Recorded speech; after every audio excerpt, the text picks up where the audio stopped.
नमस्कार, मैं हूं राजेश राज। IBC 24 की खास पेशकश में आप सभी का बहुत बहुत स्वागत है। छत्तीसगढ़ में त्रिस्तरीय पंचायत चुनाव चल रहे हैं, लेकिन इस चुनाव से जुड़ी एक जानकारी बेहद हैरान करने वाली है। जानकारी ये कि प्रदेश में सरपंच के 30 ऐसे पद हैं जहां उस आरक्षित वर्ग के लिए एक भी उम्मीदवार सामने नहीं आया, यानी इन 30 पदों पर एक भी नामांकन दाखिल नहीं किया गया। ये जानकारी इसलिए भी हैरान करने वाली है क्योंकि सरपंच का पद बेहद अहम होता है।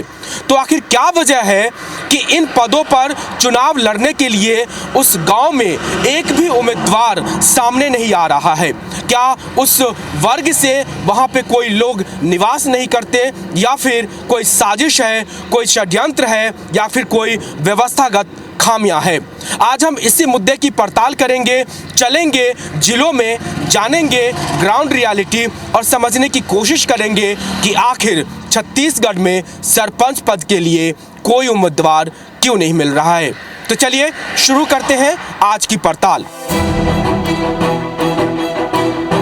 छत्तीसगढ़ में जारी त्रिस्तरीय पंचायत चुनाव में पंच सरपंच पदों के आरक्षण और उन आरक्षित पदों के लिए उस वर्ग से एक भी उम्मीदवार के न मिलने की बात हैरान करने वाली थी कि आखिर ऐसा कैसे हुआ। इस बात की पड़ताल करने हम प्रदेश के अलग अलग जिलों के लिए रवाना हुए।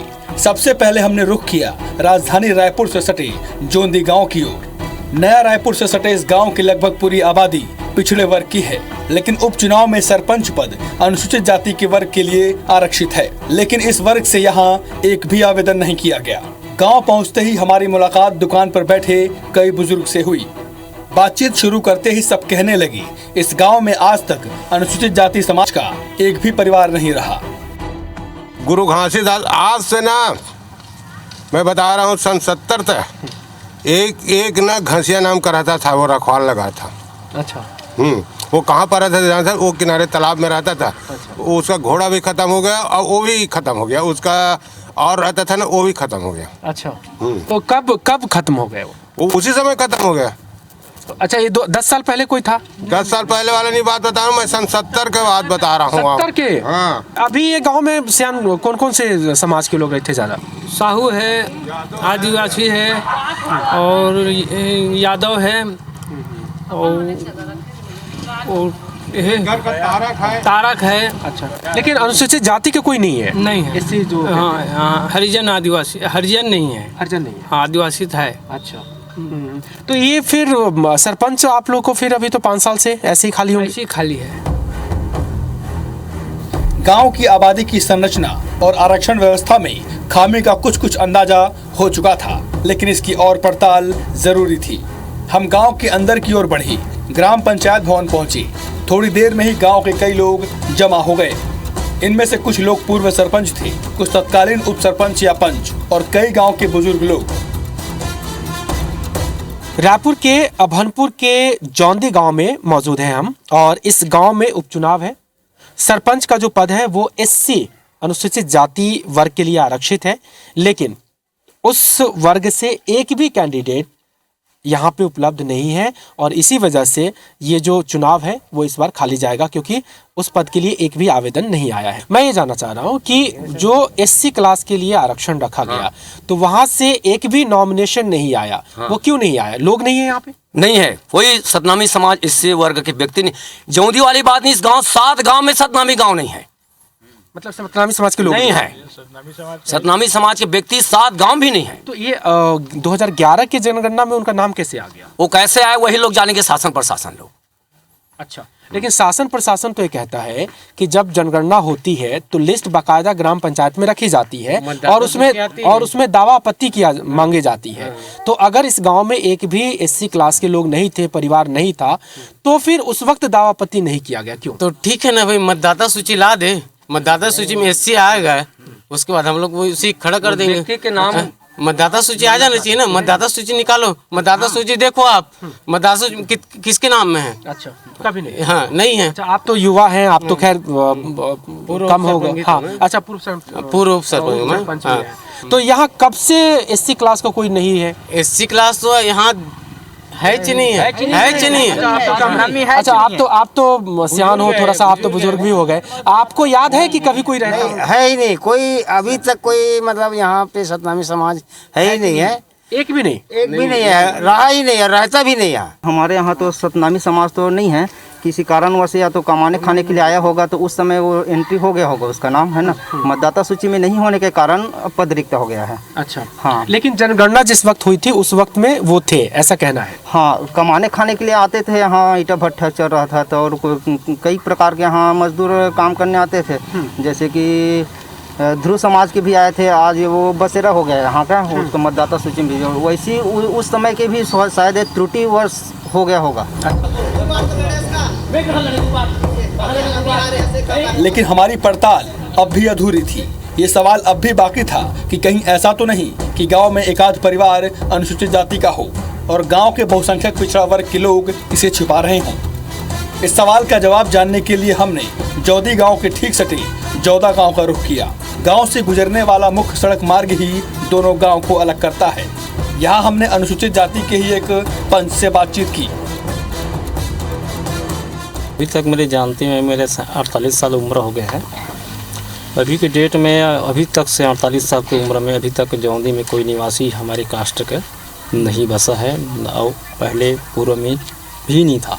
अच्छा, मतलब ढाई नहीं कभी भी नहीं रहा था, लेकिन जौंदा में है? जौंदा में है, लेकिन उसके जस्ट सटे रोड के इस पार जौंदा है, उसमें रहते हैं उसमें? ये तो अभी है सर, ये तो 6-7 साल अभी हुआ है, अभी आए हुए बसे हुए हैं बस्ती जौंदा से, लेकिन रिकार्ड ही नहीं है। अब ये साफ था कि जनगणना के वक्त गांव में काम करने आए अनुसूचित जाति के अप्रवासी परिवार के नाम जुड़ने के चलते ये सारी गड़बड़ी हुई है। लेकिन अब जब अनुसूचित जाति समाज का कोई शख्स या कोई परिवार गांव में रहता ही नहीं, तो फिर आरक्षण बनाए रखने की बाध्यता क्यों? इस गलती के लिए जिम्मेदार कौन है, और अगर गलती हुई भी है तो उसे सुधारा कैसे जाए? इसका जवाब लेने हम पहुंचे अभनपुर के SDM के पास। जो भी आरक्षण हुए हैं अभी, उसका जो आधार वर्ष होता है वो वर्तमान जनगणना होती है। तो 2019 में जो आरक्षण हुए या उससे पहले जो भी आरक्षण हुए हैं उसका आधार वर्ष 2011 का जनगणना है, और उस जनगणना में कहीं ना कहीं उस वर्ग के लोग रहे होंगे, तभी ये सीट जो है ना उनको आरक्षित हुई है। अगर किसी व्यक्ति की हम जनगणना जब भी करते हैं तो उसमें एक बेसिक रहता है कि उसको कैसे हम उस गांव का निवासी मानेंगे।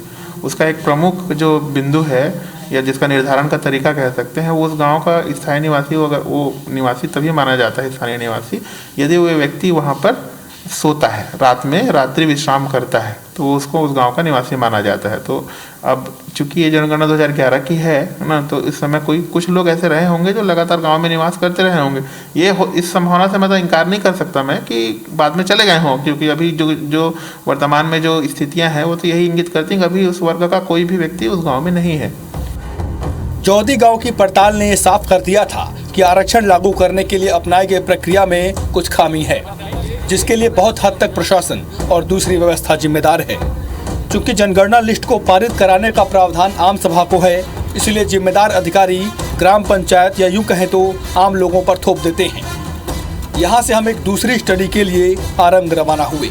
आरंग का ओड़का गाँव भी इसी त्रासदी को झेल रहा है। स्थानीय लोगों का दावा है कि यह गांव 100% अनुसूचित जाति के लोगों का है, लेकिन सरपंच पद का आरक्षण OBC वर्ग के लिए कर दिया गया है।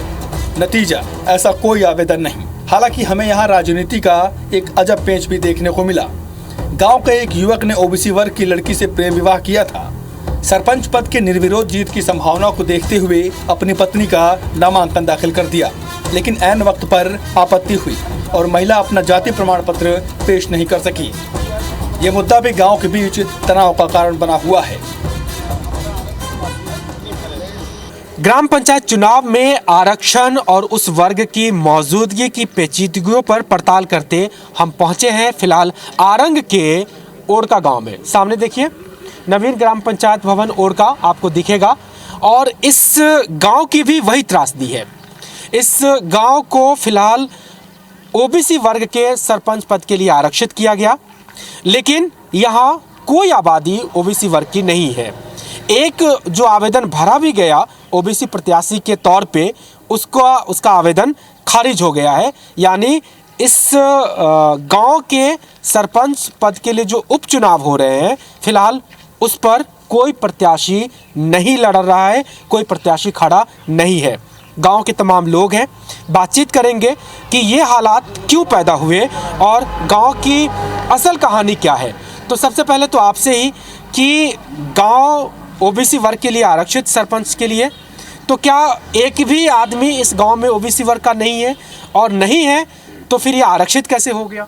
अभी आरक्षित किया है तो अधिकारी लोगों का गलती और लापरवाही की वजह से हुआ है, क्योंकि हमारे गांव में तो हम जब से पैदा हुए तब से ओबीसी का आदमी ही नहीं है, न कोई वोटर ही नहीं है। अच्छा, हाँ। गांव के बारे में बताएं, इस गांव में कौन से समाज के लोग रहते हैं? यहाँ पूरा एससी है, सतनामी जाति के लोग हैं, और कोई अदर कास्ट नहीं है, एक भी नहीं है। एक भी नहीं? एक भी नहीं है। अच्छा, तो ये कब से है ये, मतलब गांव, ये जो ग्राम पंचायत हुआ, ग्राम बना, पहले आश्रित था, फिर बाद में क्या स्वतंत्र बना? ये तो 2015 में स्वतंत्र पंचायत हुआ, इसके पहले आश्रित ग्राम पंचायत में थे हमारे गांव। और जो पंचायत थे उसमें ओबीसी के वोटर थे, लेकिन हमारे गांव में नहीं थे। अच्छा, हाँ। और 2015 से स्वतंत्र पंचायत हुआ है, उसके बाद से ये 2020 में हम लोग को पता चला कि यहाँ ओबीसी आरक्षण हुआ है, ओबीसी वोटर है ऐसे करके। अच्छा। इसके पहले हम लोग को, गांव वाले को, किसी को पता नहीं था। चलिए, ये कैसे हो गया जब गांव में लोग नहीं है ओबीसी के? कोई नाम कैसे जुड़ा, कुछ पता है क्या आप लोगों को? ये पता नहीं है। जब शुरू में जब कट जाते, जब अलग हुआ पंचायत जो है, तो उस समय अगर इंक्वायरी करते तो पता चल जाता। उस कारण जो है रिजर्वेशन आ गया अनुसूचित जाति का, तो हम लोग को लगा कि टोटल अनुसूचित नहीं, पिछड़ा वर्ग का नहीं, पिछले अच्छा, एक चुनाव जब स्वतंत्र हुआ, ये आश्रित गांव में था, आश्रित गांव से पूर्ण पंचायत बना जब, तो उस समय आरक्षण जो है आरक्षित आ गया अनुसूचित जाति का। अच्छा। हमें लगा कि यहाँ एक भी कुछ भी नहीं है, अनुसूचित आया मतलब कट गया, जब भी आएगा अनुसूचित आएगा। अच्छा। ज़्यादा हम लोग छानबीन नहीं कर पाए। जब सेकंड में वो ओबीसी आए, तब हम लोग छानबीन करके देखे, तब पता चला कि कहीं का ओबीसी इसमें वो डला हुआ है। अच्छा, तो कितने लोग थे इसमें जुड़े हुए जिसके चलते आरक्षित हो गया?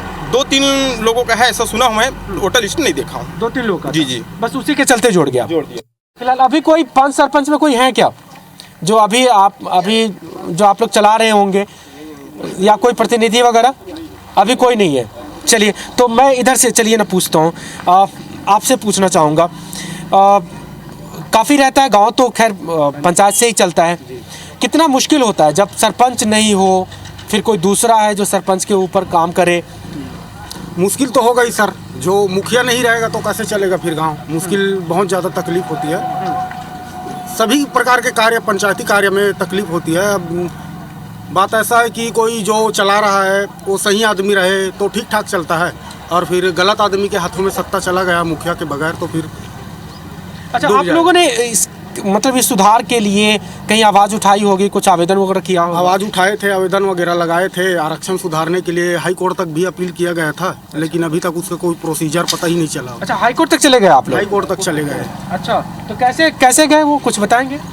किसके साथ में गए हैं? वही गांव के 2-4 लोग थे जिसके साथ अपन वहां जाके आए। वहां भी अपने को सही न्याय नहीं मिला, और न्याय नहीं मिला तो यही फिर ओबीसी आ गया। पहले बार भी ओबीसी था, जिसके कारण यहाँ निरंक चला गया। दूसरी बार भी ओबीसी आया, फिर निरंक चला गया। हमारे गांव में अभी तक राजा नहीं है। गांव के सभी लोग चाहते हैं कि हमारे गांव में राजा चाहिए। सरपंच राजा होता है? सरपंच गांव का राजा होता है, और हमें सबका ऐसा नहीं है कि किसी को बना दिया राजा, वो राजा बन गए। मैं अपना राजा मैं अपने ढंग से चुनूंगा कि मैं किसकी चुनूंगा, किसे नहीं चुनूंगा। ये हमारे गांव के जनता लोग यही चाहते हैं। शासन प्रशासन में ही बोलना चाहूँगा कि हमारे गांव में सुरक्षित और सही ढंग से राजा दे, जिसे मैं अपने हाथों से उसको बना के बिठा सकूँ। लेकिन अभी कौन राजा बना बैठा है? जी सर, अभी कौन राजा है? अभी यही जो है उप सरपंच चला रहा है वो। अच्छा, वो आपका चुना हुआ नहीं है? हमारे चुना हुआ नहीं है वो, तो हमारे वो चुना हुआ नहीं है, तो हम अपने लिए तो राजा ही नहीं है ना। तो मैं यही बोलना चाहूँगा कि हमें जल्दी से जल्दी राजा मिल जाए, जिससे गांव सुरक्षित ढंग से चल पाए। कुल मिलाकर के तस्वीर वही है, गांव अलग है, जिले अलग है, लेकिन कहानी एक ही निकल के आ रही है, और वो है सेंसस। 2011 में जब कोई जनगणना होती है और उसमें कुछ नाम जुड़ जाते हैं और वो नाम परमानेंट मान लिया जाता है, कोई नहीं देखता कि वो नाम जब नाम जुड़ा तो लोग क्या वहाँ स्थायी रूप से रह रहे थे, या फिर फ्लोटिंग पॉपुलेशन थी जो काम करने की वजह से आ गई थी और फिर कहीं चली गई। लेकिन एक बार जुड़ गया तो अधिकारियों की दलील है कि अगर लोगों को आप दावापत्ती करनी थी, और अगर लोगों ने दावापत्ती नहीं की तो अब उनकी बात नहीं सुनी जाएगी और जो व्यवस्था बन गई वो बन गई, अब लोगों को उसे सहना पड़ेगा। और यही हालत आज आप देखेंगे कि सब जगह पे है। जो आरक्षित वर्ग के लिए सरपंच जिस वर्ग के लिए आरक्षित रखा गया है, उस वर्ग के लोग नहीं मिल रहे हैं गांव में, और गांव बहुलता किसी और समाज की है और जाति की है, आरक्षण किसी और को मिल गया है। ये दुविधा लगभग सब जगह देखने को मिलती है। गांव के कार्यवाहक सरपंच जय कुमार डहरिया ने मुद्दे पर काफी जानकारी इकट्ठी की है। उन्होंने हमारे सामने 2011 की जनगणना की पूरी लिस्ट सामने रख दी। एक भी परिवार अनुसूचित जाति को छोड़कर किसी दूसरे वर्ग का नहीं दिखा। उन्होंने बताया कि जनगणना के दौरान 2 परिवार को रिपीट कर गांव की आबादी से 8 लोगों की संख्या ज्यादा बता दी गई और फिर उसे समायोजित करने के लिए उन्हें ओबीसी वर्ग का दिखा दिया गया। इसके अलावा 2018 की वोटर लिस्ट में आरंग नगरीय निकाय के 4 लोगों का नाम गांव के मतदाता सूची में जोड़ दिया गया। जिनका नाम जुड़ा है उन्होंने भी शपथ पत्र देकर गांव का मतदाता नहीं होने की बात कही। फिर भी यह गांव के सरपंच पद को ओबीसी वर्ग के लिए आरक्षित कर दिया गया। एसडीएम से लेकर कलेक्टर तक सैकड़ों गांव वालों के साथ शिकायत भी की, लेकिन 1.5 सालों में कोई नतीजा नहीं निकल सका।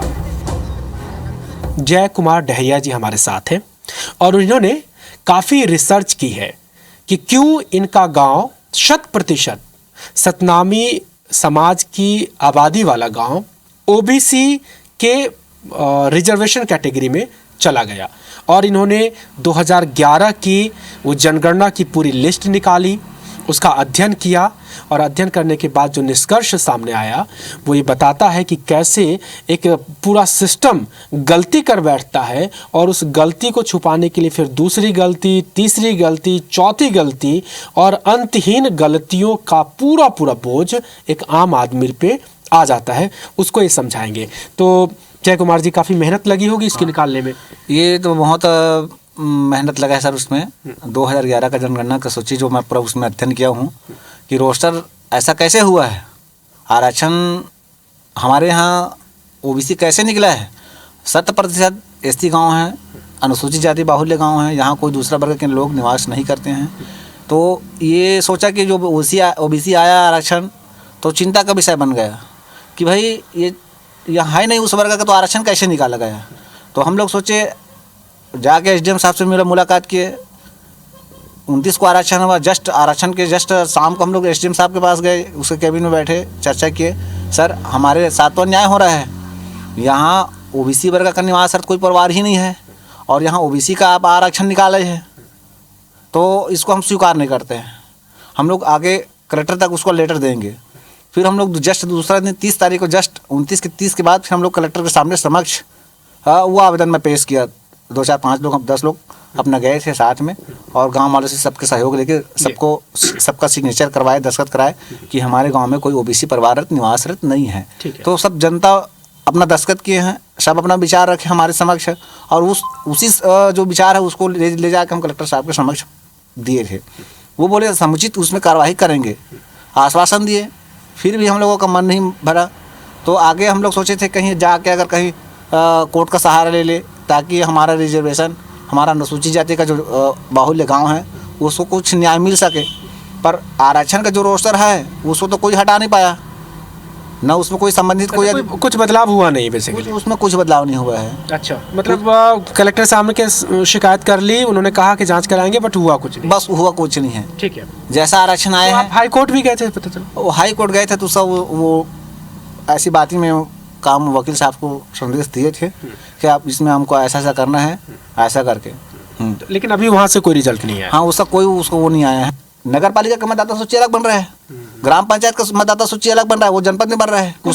कुल मिलाकर के जनगणना में गलती की। हाँ। गलती छुपाने के लिए इन्होंने खुद से अपना 8 संख्या निकाल करके उसको ओबीसी में बना दिया। मानना इसलिए है क्योंकि उस सूची में एक भी परिवार या एक भी आदमी ओबीसी दिखता नहीं। बिल्कुल करेक्ट। तो भाई जब आप 2011 के सेंसस को आधार मान करके और यह कहते हैं अधिकारी कि भाई उसमें किसी का नाम आया और नाम आ गया तो हमें आरक्षण देना है रोस्टर के हिसाब से, और उसके हिसाब से आप आरक्षण दे देते हैं, लेकिन जिसके आधार पे आप आरक्षण देते हैं, जो 2011 की जनगणना लिस्ट की बात कही जाती है, इन्होंने जनगणना लिस्ट दिखाई और हमने जो पूरा देखा, मुझे कहीं भी एक जगह, मैं पूरा पन्ना तो नहीं पलटा, लेकिन इन्होंने भी पूरा कहा है और दिखा है कि एक भी परिवार उसमें ओबीसी का नहीं दिखता है।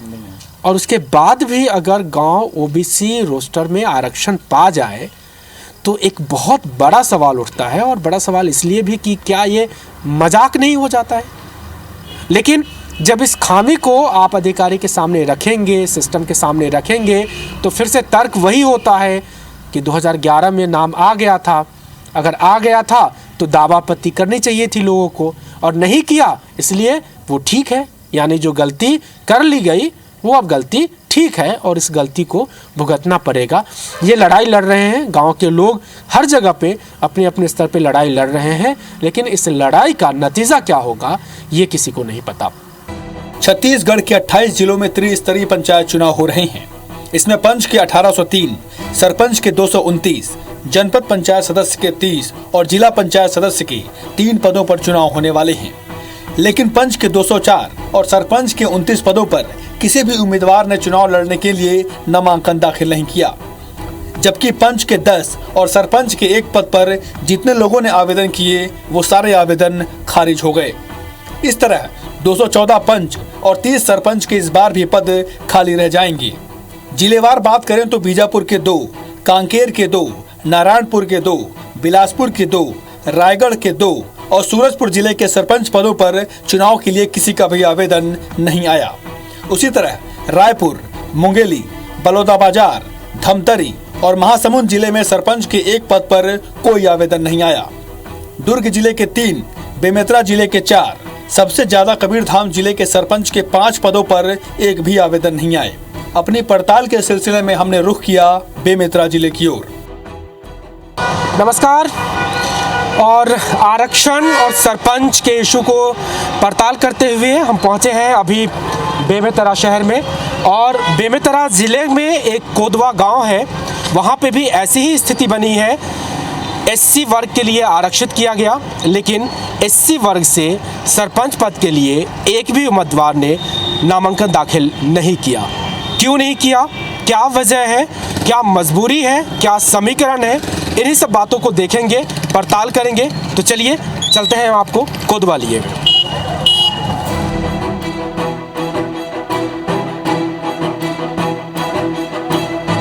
कोदवा गांव पहुंच चुके हैं हम, और ये ग्राम पंचायत है, दिखाएंगे आपको। हमारे साथी संजीव सिन्हा जी जरा दिखाएंगे। ये ग्राम पंचायत कोदवा का भवन है, और यहाँ पे कुछ लोग हमें दिख रहे हैं जो सरपंच रहे हैं, पंच रहे हैं, और उनसे भी मुलाकात करेंगे, बातचीत भी करेंगे, और फिर गांव भी चलेंगे, गांव भी जा कर के समझने की कोशिश करेंगे कि क्यों ऐसा हो रहा है। नमस्कार जी, क्या नाम है, परिचय बताएं। नरेश शर्मा। नरेश शर्मा जी। शर्मा जी बताएं कि ये तो सरपंच पद के लिए आरक्षित हुआ था, और जानकारी मिली कि यहाँ एक भी कोई आवेदन नहीं आया। नहीं है, ये एसटी के लिए हुआ था, लेकिन यहाँ कोई नहीं। एसटी के लिए, एसटी के लिए। अच्छा, अनुसूचित जाति के लिए। अच्छा, लेकिन यहाँ दोनों उपलब्ध नहीं है। अच्छा, इसलिए पोस्ट खाली है अभी तक सरपंच। नहीं तो उपलब्ध नहीं है, मतलब पहले रहते थे क्या? नहीं थे, पहले भी नहीं थे। वो धोखे से ना जो काम करने वाले आए थे, हाँ। ईटा भट्टी में 91 के आसपास, उस समय उनका नाम धोखे जुड़ गया। 91 नहीं 2011 में। हाँ, वही तो 2011 जनगणना में। हाँ। तो उनका नाम इस लिस्ट में आ गया। अच्छा, उसी को आधार मान के आरक्षण दे दिए इनको। अच्छा, हाँ। तो फिर आप लोग की तरफ से कोई करेक्शन, सुधार, त्रुटि? के पास हम लोग गए तो वो बोला ये जो हो गया सो हो गया। अच्छा, कोर्ट भी जाते हो 5 साल आपका ऐसे निकल जाएगा फैसला आते आते, इसलिए अच्छा है 5 साल जैसा है निकालो, ऐसा कलेक्टर सलाह दिया हमको। अच्छा, मतलब जैसा है, मतलब फिर सरपंच के बगैर काम चला लो। बगैर सरपंच के काम चलाओ। हाँ जी, ऐसे ही हुआ है।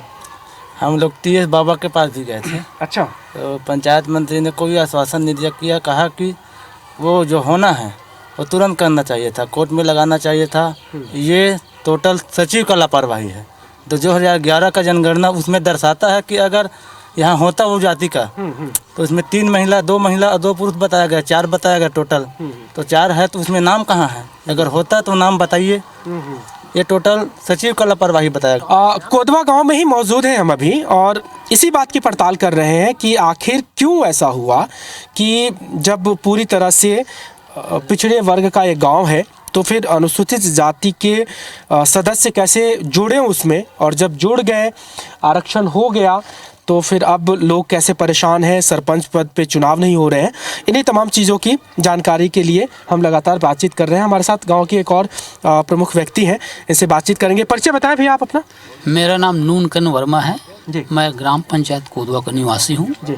अच्छा, ये कैसे हो गया कि आपके गांव में जब हम बातचीत कर रहे हैं तो हर कोई कह रहा है कि एक भी परिवार अनुसूचित जाति समाज से नहीं आया, लेकिन वो नाम कैसे जुड़ गया जिसके चलते आरक्षण हुआ? यहाँ तो हमारे जन का आज तक के यहाँ SC ST है ही नहीं है। अच्छा। और ये जनगणना में कोई भी प्रकार का त्रुटि या गलती की वजह से जुड़ गया होगा, पर आज तक के नहीं है। लेकिन ये जिम्मेदारी फिर किसकी है कि जब जनगणना हो तो सारी चीज़ें ठीक ठाक रहे, क्योंकि उस एक गलती की वजह से अब आपको 5 साल के लिए सरपंच नहीं मिलेगा। अब ऐसा ये निरीक्षण करता जैसे जनगणना करता अधिकारियों का गलती है, और उस समय जो भी यहाँ का सदस्य रहे होंगे सरपंच या वो लोग जानकारी नहीं दे पाए, बस उन्हीं लोगों की गलती की वजह से आज तक ये चलता आ रहा है। ऐसा हुआ? हाँ। आप लोग ने कोई कोशिश की कि जब ये आरक्षण आ गया आप लोग को पता चला तो इसको रद्द करवाने के लिए कुछ कोशिश की आप लोग? नहीं, वैसे तो क्या है, हम उतना नहीं ध्यान नहीं दिए। अच्छा, ध्यान नहीं दिए तो कुल मिलाकर के तत्कालीन पंचायत सचिव, सरपंच, पंच, इन्हीं लोगों पे जिम्मेदारी थी और ये जिम्मेदारी ठीक से नहीं निभाई गई, और अगर ऐसा हुआ तो उसको सुधार कराने की कोशिश नहीं हुई, और नहीं हुई तो अब स्थिति ये है कि सबको है, जिसके पास भी, जिस अधिकारी के पास भी ये रखते हैं, अधिकारी भी मानते हैं कि हाँ गलत हुआ है, लेकिन अब चूंकि रोस्टर बन गया, आरक्षित हो गया, तो अब हमारे हाथ में नहीं है। अब हो सकता है तो हाई कोर्ट हो, कोर्ट हो, वहाँ से कराएं, लेकिन उसमें भी लंबा वक्त निकलता है और नतीजा ये होता है कि गांव में जो सरपंच पद पे चुनाव ना होने के चलते फिर जो आपसी लड़ाई मस्ती है पंचों के बीच में कि उप सरपंच कौन बनेगा, सरपंच की जवाबदेही कौन लेगा, और उसमें जो खींचतान मस्ती है वो पूरा का पूरा उसका प्रभाव गांव पे पड़ता है, गांव के विकास कार्य पे पड़ता है, और अल्टीमेट रूप से गांव के लोगों को उसका खामियाजा उठाना पड़ता है। तो चलिए एक और गांव में हम आपको लिए चलेंगे और देखेंगे कि वहाँ पे भी ये स्थिति बनी तो क्यों बनी, क्या कारण वहाँ जिम्मेदार है। पड़ताल हमारी जारी है।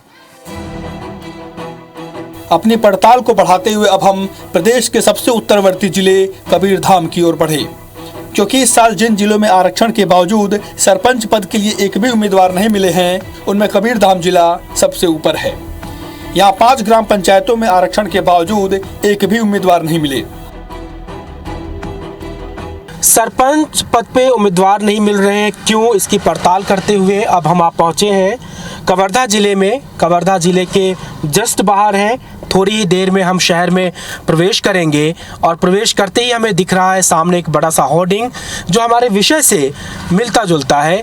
मुख्यमंत्री भूपेश बघेल की ये होर्डिंग है और कहा गया है उसमें कि सरपंचों के वित्तीय अधिकार बढ़ाए गए हैं सरकार की ओर से। थोड़े दिन पहले राजधानी रायपुर में पंच सरपंचों का एक बड़ा सम्मेलन हुआ और उसी में मुख्यमंत्री ने ये घोषणा की थी और कहा था कि अब सरपंचों के जो वित्तीय अधिकार है महीने के 50 लाख रुपए सैंक्शन करने के लिए होंगे। इस लिहाज से अगर 5 साल की बात करें तो करीब 2.5 करोड़ रुपए रिलीज करने का अधिकार सरपंचों को हो जाता है। कितना महत्वपूर्ण है ये पद आप समझ सकते हैं, लेकिन प्रदेश के 29 ग्रामों में सरपंच के लिए एक भी उम्मीदवार नहीं है और यही सिस्टम की बड़ी खामी है। सामने देखिए ये बोर्ड है, welcome to the land, majestic land of Bhoramdev. Kawardha में हम प्रवेश कर रहे हैं और यहाँ में 4 या 5 ऐसे गांव हैं जहाँ पे एक भी उम्मीदवार सरपंच पद के लिए नहीं सामने आए हैं, एक भी निर्वाचन फॉर्म नहीं भरा गया है। और क्यों ऐसा हुआ है, क्यों उस रिजर्वेशन कैटेगरी के लोग नहीं सामने आए हैं, इस बात की हम पड़ताल करेंगे। तो चलिए चलते हैं, उस गांव में चलेंगे, लोगों से बातचीत करेंगे, समझेंगे परिस्थिति क्या थी, खामियां कहाँ थी, गलती कहाँ पे हो गई। तो चलिए चलते हैं। हम आगे बढ़ते हुए पेंड्री कला गांव पहुंचे। यहाँ सरपंच का पद आदिवासी वर्ग के उम्मीदवार के लिए आरक्षित रखा गया है, लेकिन इस वर्ग में कोई नामांकन दाखिल नहीं हुआ। भारी बारिश हो रही है और इस बीच हम पहुंच गए हैं कवर्धा जिले के पिंडरी कला गांव में, और इस गांव में भी वही हुआ जिसकी हम पड़ताल कर रहे हैं। और यहाँ पर भी जिस वर्ग के लिए सरपंच पद को आरक्षित किया गया उस वर्ग से एक भी आवेदन नहीं आया है। और ग्राम पंचायत भवन में हम हैं, साथ में कुछ यहाँ के स्थानीय जो पंच सरपंच और नागरिक हैं सब लोग हैं, उनसे भी हम बातचीत करेंगे, बैठेंगे, बातचीत करके समझने की कोशिश करेंगे कि आखिर ऐसा क्यों हुआ। नमस्कार। तो ये सच है कि यहाँ से भी सरपंच पद के लिए एक भी आवेदन नहीं आया? जी नहीं आया। अच्छा, तो कैसे हो गया ये? और जब उस वर्ग के लोग नहीं हैं तो फिर आरक्षण कैसे हो गया? ये बस बात दरअसल ये है कि इसके पहले 20 में भी पंचायत चुनाव में प्रक्रिया जब चालू हुआ तो उस समय भी लाट के द्वारा कुछ भी के माध्यम से यहाँ पर एसटी के लिए आरक्षित सीट आया था पंचायत में जी, और उसके बाद भी यहाँ पर चुनाव नहीं हो पाया, उसमें आपसे आरक्षण सीट खाली चला गया। अच्छा, तो ये 6 महीने के बाद उपचुनाव है। हाँ। और इसमें भी फिर अच्छा, ये आरक्षित अनुसूचित जनजाति वर्ग के लिए एसटी के लिए आरक्षित है। और वैसे गांव के पॉपुलेशन क्या है, किस समाज के, किस वर्ग के लोग हैं यहाँ पर? अधिकतम समाज जो है कुर्मी समाज से ज़्यादा है यहाँ इस गाँव में, लगभग कुर्मी मतदाता ज़्यादा हैं, और सेकेंड पोजीशन में एससी के लोग हैं। अच्छा, और उसके बाद पूरे जनरल है, फिर जनरल है। हाँ, लेकिन अनुसूचित जनजाति के नहीं है? नहीं है, एक भी नहीं है यहाँ पर। अच्छा, तो फिर ये आरक्षण हुआ किस आधार पे, कैसे हो? ये मामला वैसे 2011 के आधार पे अगर लिया जाए तो 2011 के जो जनगणना हुआ था, जातिगत जनगणना, उसके आधार से वहाँ पर यहाँ पर एसटी के लोग, कुछ लोग बाहर से घुमंतु लोग आते हैं ना, तो कुछ लोग यहाँ पर 1 महीना 2 महीना या 1 साल 2 साल तक के रुक गए, और उसी बीच में मतदाता सूची का काम चला और उसमें उन लोगों का नाम मतदाता सूची में जुड़ गया। अच्छा, और जुड़ने के बाद फिर कुछ जो परसेंट है ना, उसके आधार से फिर 2020 में फिर और उसी सांख्यिकी जो गणना होता है। तो फिर आप लोगों ने कभी आपत्ति नहीं जताई कि भाई ये स्थायी निवासी नहीं है, ऐसे ही कमाने खाने आते हैं, इनका नाम जोड़ेंगे फिर बाद में मुश्किल होगी? पता चला ना, तो आरक्षण का पता चला इसी हो, तो उस समय नाम फिर कटवाया गया उन सब का जो थे उनका। 2011 में? हाँ, 2020 में कटवाया गया। नहीं, 2011 में जब फाइनल लिस्ट बन गई तो था यहाँ पर एसटी के लोग उसमें थे। हाँ, वो 2 साल 3 साल 4 साल तक कई लोग रुक गए थे ना यहाँ पर। अच्छा, तो नाम उसमें कटाने का मतलब ही नहीं था उसमें। अब हम कबीरधाम जिले के ही कुमरी गांव की ओर बढ़े। यहाँ सरपंच पद को अनुसूचित जनजाति वर्ग की महिला के लिए आरक्षित किया गया है, लेकिन यहाँ भी वही कहानी देखने को मिली। कुम्ही गांव पहुँचे हैं हम, और कुम्ही गांव में भी वही हुआ है कि जिस वर्ग के लिए यहाँ सरपंच पद का आरक्षण किया गया उस वर्ग से कोई भी एक कैंडिडेट नहीं मिला है। और उसी पे बातचीत करेंगे। यहाँ गांव के कुछ लोग हैं, बुजुर्ग भी हैं, युवा भी हैं, और जो राजनीति में दिलचस्पी रखते हैं, उनसे भी बातचीत करेंगे और समझने की कोशिश करेंगे कि आखिर यहाँ पे क्या फैक्टर हुआ, वो क्या वजह रही कि जिस वर्ग के लिए आरक्षित किया गया उस वर्ग से कोई कैंडिडेट नहीं मिला।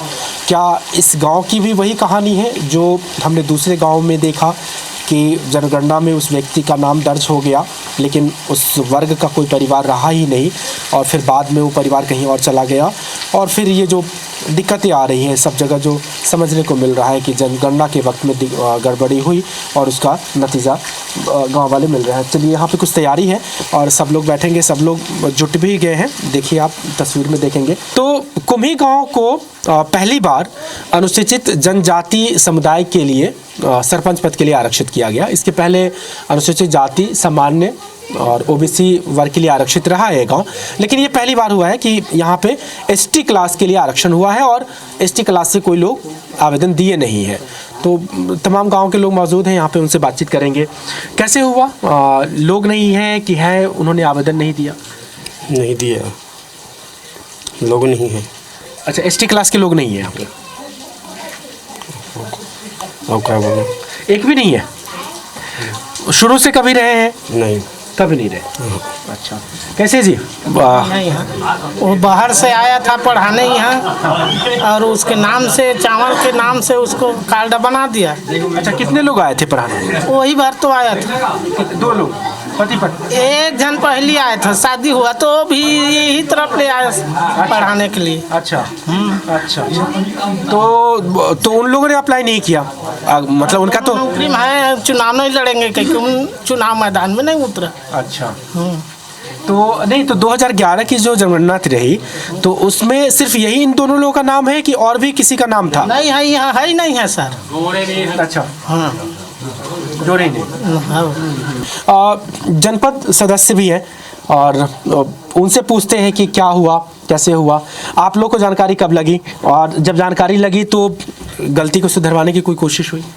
हम लोगों का जानकारी चुनाव के टाइम ही हुआ कि यहाँ पर आरक्षित आया है करके, तो हमारे यहाँ तो है नहीं, तो और जो है वो तो दोनों टीचर है, तो वो लोग खुद से ही बोल दिए कि हम लोग चुनाव नहीं करेंगे करके, और इसमें गांव वालों को भी आपत्ति नहीं है, तो अभी जो है वो उप सरपंच ही चला रहे हैं। अच्छा, आप तो जुड़ी हुई है राजनीति से, प्रावधान क्या है अगर कोई कह दे कि जिस समाज के लिए आरक्षण है उस समाज का जो है वो कह दे कि हाँ हम चुनाव नहीं लड़ेंगे, तो क्या दूसरे वर्ग को दिया जा सकता है, ऐसा कोई प्रावधान है? अब अभी तो ऐसा प्रावधान नहीं है, अगर होता तो अभी तक तो चुनाव हो जाता, और नहीं है तो अब होगा भी तो मुझे भी पता नहीं है। ठीक है। हाँ। एक चीज़ और जानना चाहूँगा कि ये समस्या चूँकि आप लोगों ने पहली बार देखी, तो अब कई जगह पे ऐसा होता है कि भाई एक परिवार है वो नहीं रहता है यहाँ पे, तो अगली जनगणना में हम ध्यान रखेंगे उनका नाम नहीं जोड़े, या फिर ऐसी कोई बातचीत होती है, तो इस तरह की कोई बातें, कोई तैयारी आप लोग के गाँव में चल रही है क्या कि अब अगले साल जनगणना होने वाला है और उसमें चूँकि कोई परिवार नहीं है आदिवासी समाज के, तो उनका नाम ना जोड़े, क्या इस तरह की कोई प्लानिंग है? हाँ, ये बीच में बात उठा था, तो हम सभी लोग ना पंचायत पार्टी और गांव के कुछ लोग मिलकर बोले थे कि हमारे यहाँ आरक्षित नहीं है भाई, और ये जो हैं वो बाहर से आए हैं, व्यवसाय के लिए आए थे और अपना नाम जुड़वा लिए हैं उन्हीं उस टाइम, और अभी वो लोग नहीं करना चाहते राजनीति। हमारी पड़ताल में ये साफ हो चला था कि पंचायत में चुनावों, खासकर सरपंच पद के लिए आरक्षण व्यवस्था लागू करने में कुछ मूलभूत गलतियां की जा रही हैं। ये गलतियां व्यवहारिक हकीकत से उलट सैद्धांतिक आदर्श और कागजी आंकड़ों पर ज्यादा आधारित हैं। चूंकि आरक्षित गांव में उस समाज के लोग नहीं हैं, तो आरक्षण का लाभ दूसरे समाज को मिलना था, लेकिन प्रशासनिक उदासीनता और दुरूह प्रक्रिया के चलते यह भी संभव नहीं हो सका।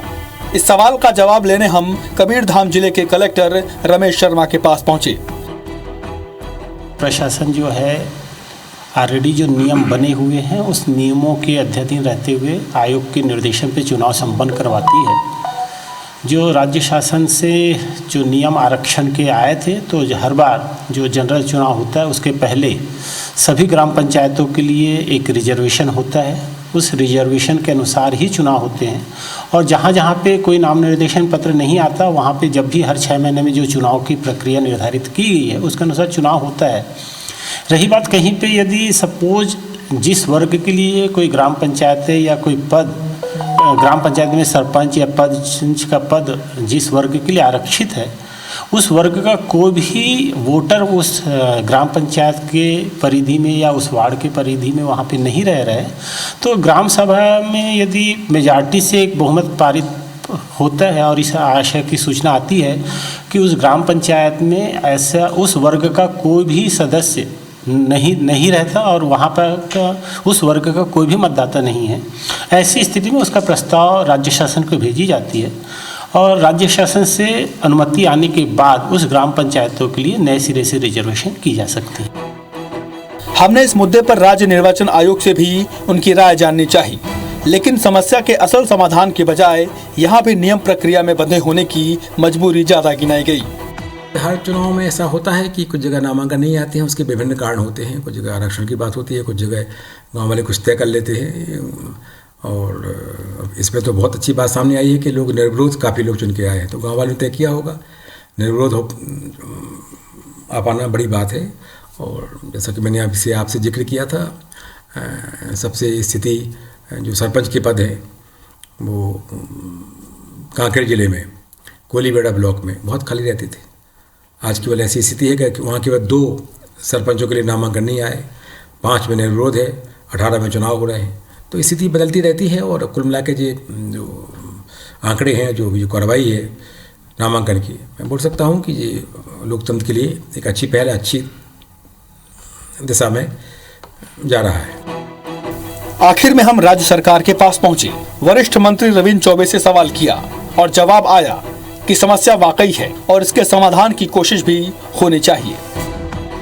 छत्तीसगढ़ में पंचायती राज एक्ट में जो आरक्षण के प्रावधान हैं, एज पर पॉपुलेशन जो सीट आरक्षित होना है उसमें तो लोग मिल जाते हैं, लेकिन लॉट के हिसाब से जो सीट आरक्षण के कोटे में जाता है, कहीं कहीं ऐसा हो जाता है कि पूर्व में निवास करने वाले लोगों का नाम उस वोटर लिस्ट में रहता है और आरक्षण के लॉट में उस वर्ग के लिए निकल जाता है। और दुर्भाग्य से जिस वर्ग के लिए आरक्षण के लिए लॉटरी में निकला है उस वर्ग के व्यक्ति वहाँ रहते नहीं, तो ऐसी थोड़ी तकनीकी त्रुटि के कारण कुछ पंचायतें खाली रह जाती हैं। आने वाले समय में निश्चित रूप से इसको सुधार किया जाना चाहिए और हम लोग इसको सुधारने के क्या उपाय हो सकते हैं उस दिशा में पहल करेंगे।